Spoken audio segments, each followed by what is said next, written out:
Assalamualaikum warahmatullahi wabarakatuh. Perkenalkan, saya Ardita Sindirenanda dengan NIM 2351340. Pada kesempatan kali ini, saya akan mempresentasikan tugas perencanaan bagian 3 mata kuliah Sistem Penyediaan Air Minum mengenai perencanaan SPAM di Kecamatan Kertajati, Kabupaten Majalengka, Jawa Barat. Presentasi ini akan membahas mulai dari daerah pelayanan, sumber air baku, perencanaan instalasi pengolahan air, pemodelan distribusi menggunakan EPANET, hingga penyusunan BOQ dan RAB. Pada presentasi ini terdapat 6 pembahasan utama. Yang pertama yaitu daerah pelayanan dan sumber potensi air baku. Yang kedua ada mengenai perencanaan pengambilan air baku. Yang ketiga perencanaan unit pengolahan air atau IPA. Yang keempat ada pemodelan pola distribusi selama 24 jam menggunakan EPANET. Dan yang terakhir yaitu penyusunan BOQ serta RAB instalasi maupun jaringan distribusi. Daerah pelayanan pada perencanaan ini adalah di Kecamatan Kertajati, Kabupaten Majalengka.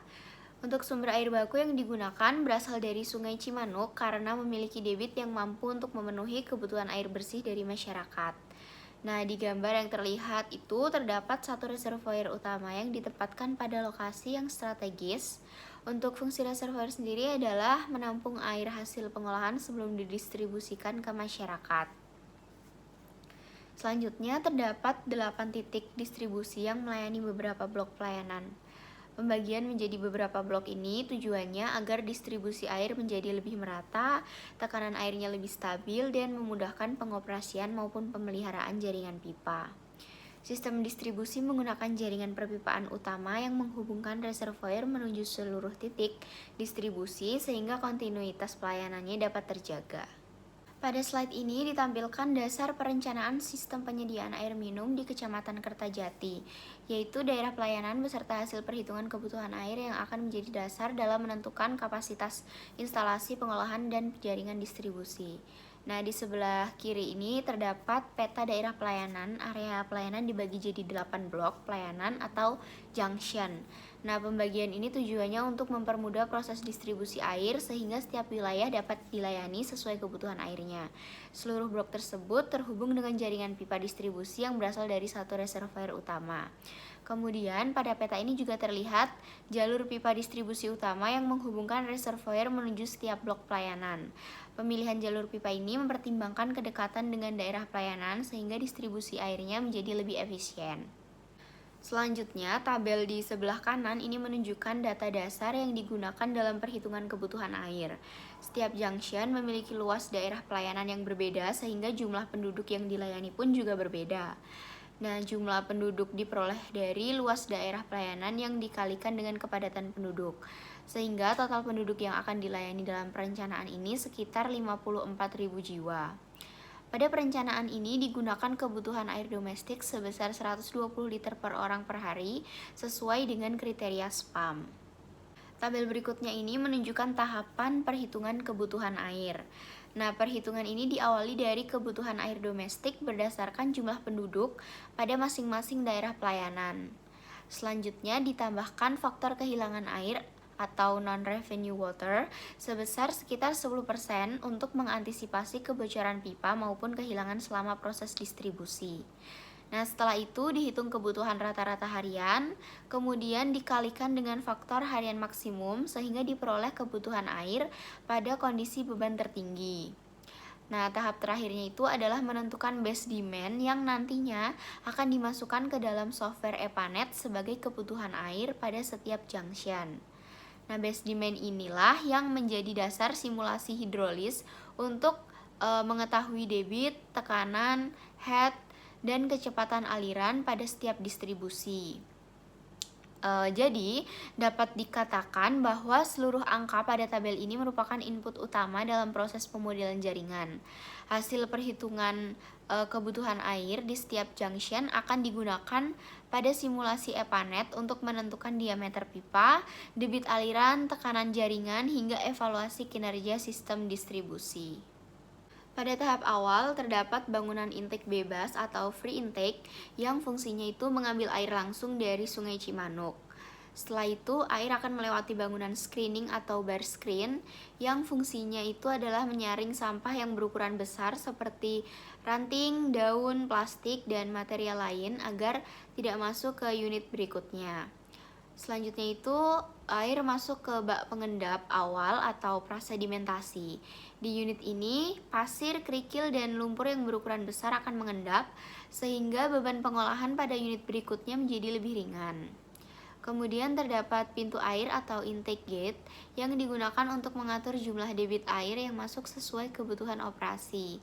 Selain itu, pintu air juga memudahkan proses inspeksi dan pemeliharaan apabila diperlukan penghentian aliran sementara. Setelah air baku masuk ke instalasi, proses pengolahan dilakukan secara bertahap. Tahap pertama adalah screening untuk menyaring sampah berukuran besar. Tahap kedua yaitu prasedimentasi yang berfungsi mengendapkan pasir dan sedimen kasar. Berikutnya adalah koagulasi. Di unit ini itu ditambahkan koagulan misalnya PAC atau tawas sehingga partikel-partikel halus yang sulit mengendap mulai bergabung untuk membentuk vlog. Selanjutnya air masuk ke flokulasi dan di unit ini itu diperbesar melalui proses pengadukan lambat sehingga ukuran cukup besar untuk diendapkan. Kemudian tahap berikutnya adalah sedimentasi. Vlog yang sudah terbentuk tadi akan mengendap sehingga sebagian besar kekeruhan dapat dihilangkan. Setelah itu, air masuk ke unit filtrasi menggunakan media antrasit atau dan pasir silika untuk menyaring partikel yang masih tersisa. Dan tahap terakhirnya adalah desinfeksi menggunakan klorin untuk membunuh mikroorganisme patogen. Air yang telah memenuhi baku mutu kemudian ditampung di reservoir sebelum disalurkan melalui jaringan distribusi ke wilayah pelayanan. Kemudian pada slide ini ditampilkan dua alternatif skema pengolahan. Perbedaannya itu terletak pada jenis koagulan yang digunakan, yaitu PAC pada skema pertama dan tawas pada skema kedua. Kedua skema dibandingkan berdasarkan dari kemampuan menurunkan parameter kualitas air seperti kekeruhan, kandungan bahan organik, dan E. coli, pH, serta TDS. Hasil perhitungannya menunjukkan bahwa kedua alternatif sebenarnya mampu untuk menghasilkan air yang memenuhi baku mutu setelah seluruh proses pengolahan selesai. Namun, pada perencanaan ini dipilih skema yang memberikan efisiensi penyisihan yang lebih baik sehingga kualitas air hasil pengolahannya lebih optimal. Pada slide ini merupakan hasil simulasi jaringan distribusi menggunakan EPANET pada pukul 7. Di jam 7 ini merupakan salah satu jam puncak penggunaan air karena masyarakat mulai melakukan aktivitas pagi seperti mandi, mencuci, dan memasak. Melihat simulasi ini dapat diketahui apakah tekanan, debit, dan kecepatan aliran pada seluruh jaringan masih memenuhi kriteria perencanaan sehingga seluruh daerah pelayanan tetap memperoleh suplai air secara merata. Pada slide berikut ini menunjukkan kondisi jaringan pada pukul 24.00. Pada jam ini kebutuhan air masyarakat relatif rendah sehingga debit yang mengalir juga menurun. Perbandingan hasil simulasi antara jam puncak dan jam minimum digunakan untuk memastikan bahwa sistem distribusi tetap mampu memberikan tekanan yang memadai tanpa terjadi tekanan negatif maupun kehilangan kontinuitas pelayanan. Pada bagian ini ditampilkan BOQ dan RAB untuk pembangunan instalasi pengolahan air minum atau IPAM.